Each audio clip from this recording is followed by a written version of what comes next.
There are lots of reasons to believe in a dog food brand. Great nutrition, great price, and your dogs love the taste. But what if it's also made for Caribbean dogs? No artificial colors or flavors, with an eye on the environment, so we only use paper bags.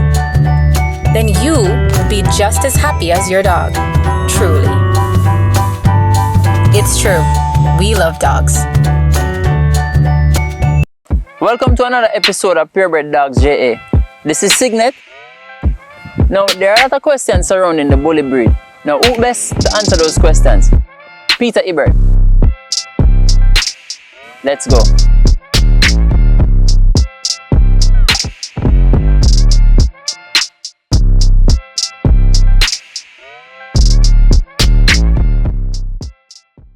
Welcome to the show, Peter.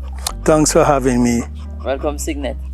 Alright, so Peter, in terms of the bully breed, what role do you play in the organization that is currently here? As it relates, I'm just like any ordinary man. I'm a breeder, and I subscribe to ABKC presently because it's the only functioning registry. And as I told you before, my interest was because of the sporting aspect of it. Yeah. I'm not the kind of breeder that is breeding for money. I mean, I'd love to get some returns, but I don't believe the product is at that stage yet. I'm still working through where I want to be in terms of what I want to put out there. Yeah. It takes years to develop a particular line. And so it's not just go get a female and put a male. And it might be a champion from a champion line, but that doesn't mean it's going to produce champions. So basically, I've been winning shows. You know, to my credit, I would say my kennel, you know, I've won most shows in Jamaica. What's the name of your kennel? So we operated as Rockstone Kennel. Rockstone Kennel. Recently, we have evolved into a new offshoot of that, which is the Bully Workshop. Okay. Because of where we are going. Yes. You know, we really want to. There are more pedigrees that we are exposed to, and it's a matter of putting the proper ones together. So I've been winning. Obviously, I couldn't be doing this all by myself. Yes. So I have a handler who, when it comes to show, he's the person who does all the hard work of going into the ring, showing the dogs under various conditions. And so not only is the dog have to be mentally prepared, you know, the person showing the dog have to be mentally prepared as well. You know, because how you show a particular dog, your attitude, your approach can affect how the dog perform. So in a sense, the handling is like a profession. The handling is definitely a skill. Okay. It is a skill by itself. I might prepare the dogs, but I certainly not taking on handling in the ring. Yeah. I have somebody who do it. So, you know, rather than me doing that, I call on the handler and he will take the dog through that rigorous day of competing. Because remember, the mental state, you know, you're competing against another competitor who, the dog itself is competing, but you have to be watching as a handler what is happening around you and make the different kind of adjustment. You know, very unique skill. You must be able to bond with the dog. As a handler, you have to know the standard. You know, you have to, so you can present, you know what the judge is looking for. I believe, you know, when you talk to my handler, he'll be able to, you know, get into what his job is. I'm Adrian Mullings, dog handler for Rockstone Kennel, now known as the Bully Workshop. The guy that we have right here is the one called Signet. All right, so Signet needs a few more points because we work on a point system in the ABKC sanction shows. We need a few more points to become a champion. But he won his class, all right, which is the standard bully at 1 year old going up, right? So what I'll be showing you is just a few little things, the basic moves in the ring that you can do to show off your dog properly. So it's like a modeling contest, basically. You show the physique of the dog, and then the judge will do his thing or her thing, and then from that, the pointing system that they have, they will tell if the dog fit the system, fit the standard by the amount of points. So basic things that we'll work on is, first thing is the lead, all right? You want to make sure that it is set properly, right up under the ears, all right? So the lead side, the long side that you hold should be directing towards you and not the other way around, all right? So you'll have dogs that have their natural stock, but you need to do a show stock which shows the dog physique more, which is from the hock right there. All right, good boy. So you see, a dog like this who has been programmed a little bit, it doesn't need much work. And he's a professional in doing his thing, so this is just a basic stock. Yeah, man, so what you have is the American Bully, right? It should be 75 from the skull to the dome, 25 to the muzzle. So you have the crest right here, and then you have the wither. So from the wither, as Peter Hibbert explained, you get the height from the ground to the wither to get the height of the dog that fits his standard. And then you go right down to the rear to the hock. So what you want is a clean dog right through, and this is something close to what you look for in a dog that is in the ring.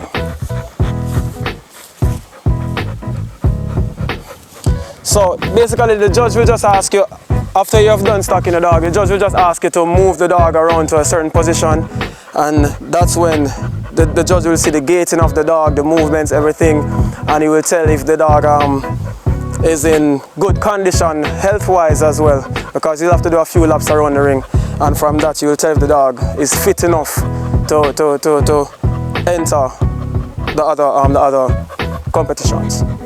All right, come on. Yes, at this stage right now he'll be going for like maybe best in show, right, or best of breed, because there are different stages, right? So at this stage, so what we'll do is we'll gate them once more for the judge. And it doesn't matter how hard you see the dog breathing, he's mentally prepared for this. So even in this state of mind, he knows the objective and he'll carry out, all right? Come on, boy, come on. Good boy. That's the boy, come on. Good boy, come on. This way, come on. So even when he looks tired, the dog is still in that state of mind that he needs to get the job done, and this is all fun for him. So at no time we force the dog to do anything at all that he doesn't want to do. We just prep them and let them have fun, and that is what we do in the ring. So Peter, are you a dog lover? When did you discover that you had a love for dogs? Well, I basically developed this love for dog because of my sporting background. Being an athlete, after I stopped running, I gravitated towards dog because, as far as I'm concerned, it's a similar kind of process. Having dogs and the whole thing of nutrition and training and conditioning. Okay. That's really a part of maintaining the well-being of a dog. So that was an easy transition for me with the kind of background that I had. Yeah, that's very unique, because I've never looked at it like that. As an athlete myself, I never, relate it like that, but you're absolutely correct. So in terms of breeding, how long have you been a breeder? Well, I've been breeding for about 20 years now. And when we talk about breeding, sometimes we use that term very loosely. But breeding is actually, if you should look at the true sense of the word, it's a professional process, because mating is different from breeding. Yeah. Mating is putting two dogs together, and that can be done deliberately or accidentally. But breeding is something that is planned. Breeding is something that is carried out with a purpose. So what am I breeding for? Persons breed for different reasons. Yeah. So But the primary reason I believe we all as breeders should be breeding for is to improve the breed standard.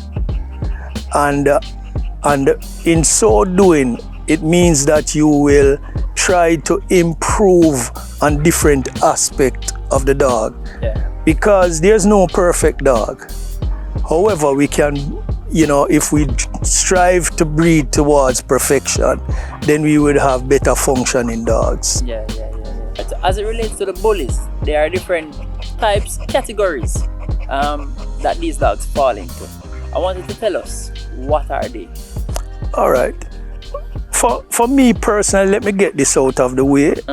In that the reason why I breed American Bully is because they are muscular dogs.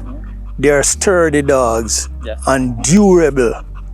And that's the reason why I breed American Bully. Because for me, is one of the most athletic dog out there in terms of looking at the specimen. So there are different types of American Bully category. You have like the pocket, male and female, which the female is from 13 inches to 16 inches, while the male is from 14 to 17 inches. Then you have the standard bully, which is from 17 to 20 inches.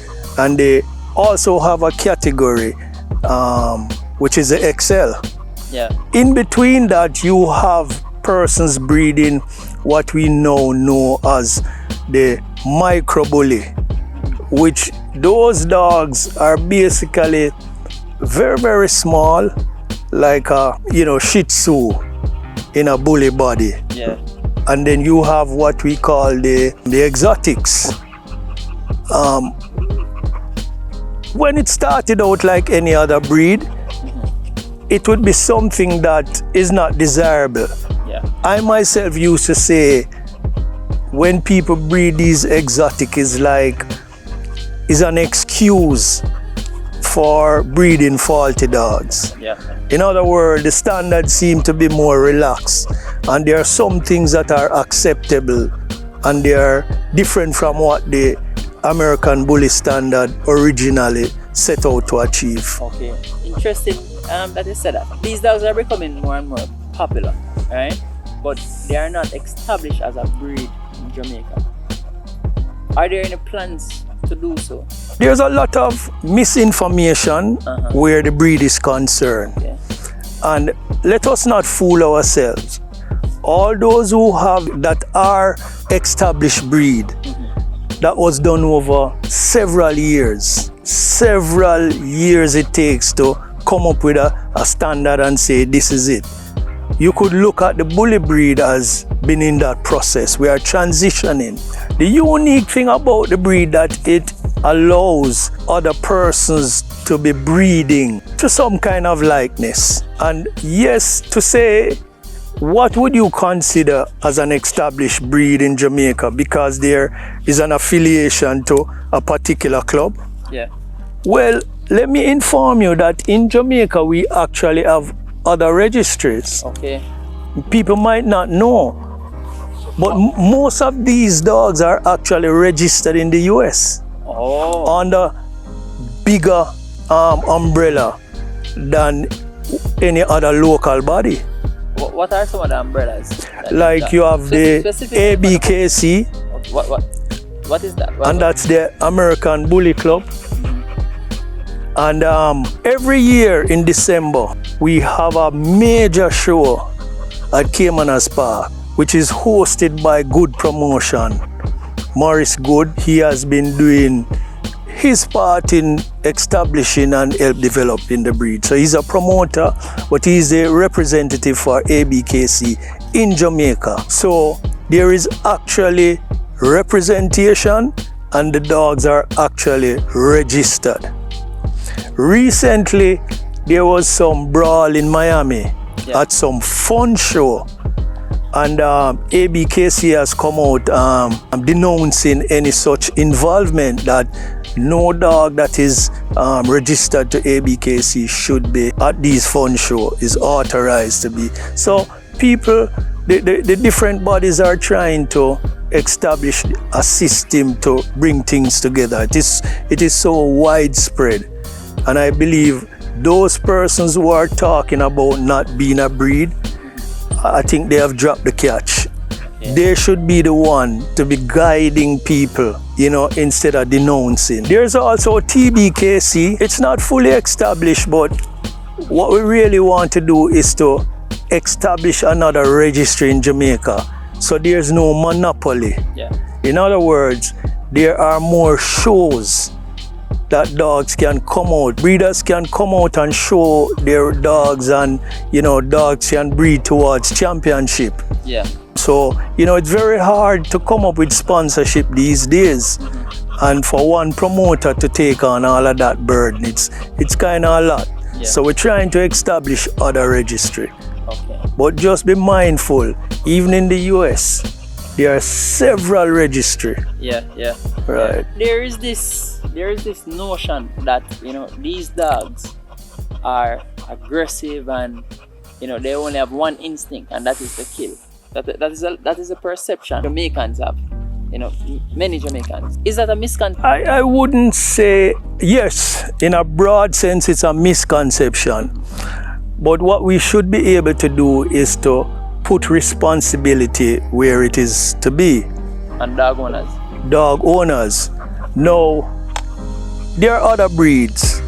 Popular breed. I don't really want to call any other breed. But there are other breeds out there that people are promoting and being a part of a particular registry, that they're biting up people as well.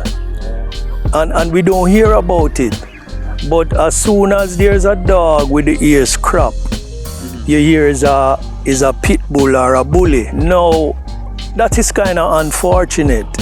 And it comes from the standpoint of irresponsible breeders as well. It's not only the owners, Breeders have a significant responsibility in the game, and there are some persons out there which operate a puppy farm or a puppy mill. So it's all about the dollar. It's not about any standard or anything. But some of these persons who are buying these dogs ought to be blamed as well. They know what they are getting into. When the breeder hand over this dog to them, immediately you can know that this dog is not properly socialized. And whether bully, Rottweiler, German Shepherd, Malinois, or whatever breed there is in Jamaica, I wonder how many breeders are actually socializing the dogs before they hand it over. Socialization is very, very important. In fact, that period of growth up to 10 weeks is the impactful period in the dog life where you actually need to be training the dog to get some things established.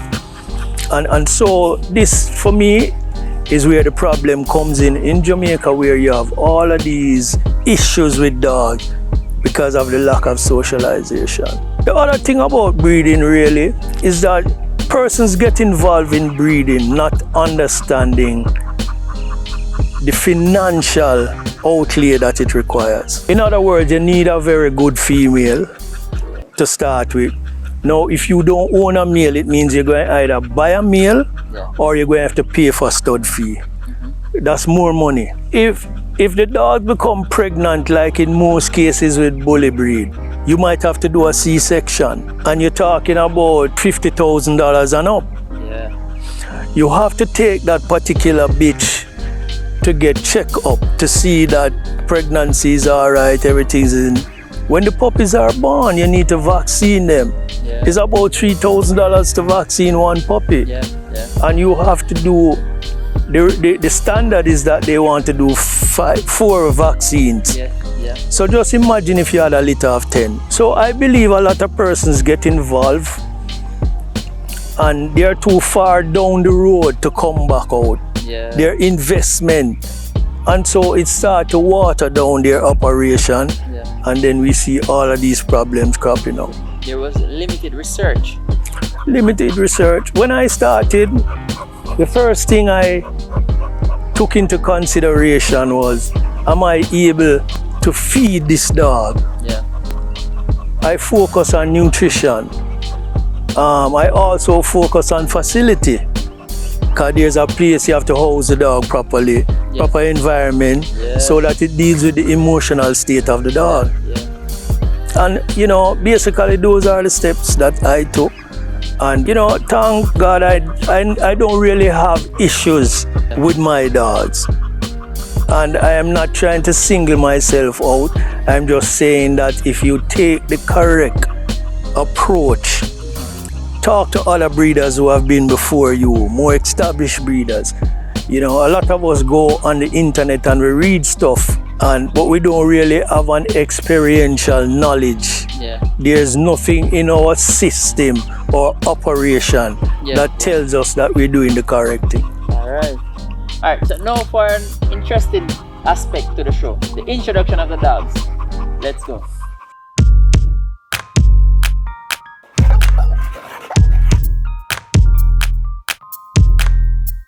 This is Taurus, pocket female, one of our breeding stock. We expect to get great things from her. This is Snowball, the only Old English bulldog in the kennel. Well, this is one of our foundation breeding, and we expect great things from this little female. She is just 6 months old. As you can see, great top line, good rear, and very compact. Maybe a little long, but we will work on that. This is Rocky, one of our foundation breeding. As you can see, still a puppy. We are expecting great things from him in the box. Signet is his father, so good lineage, good pedigree.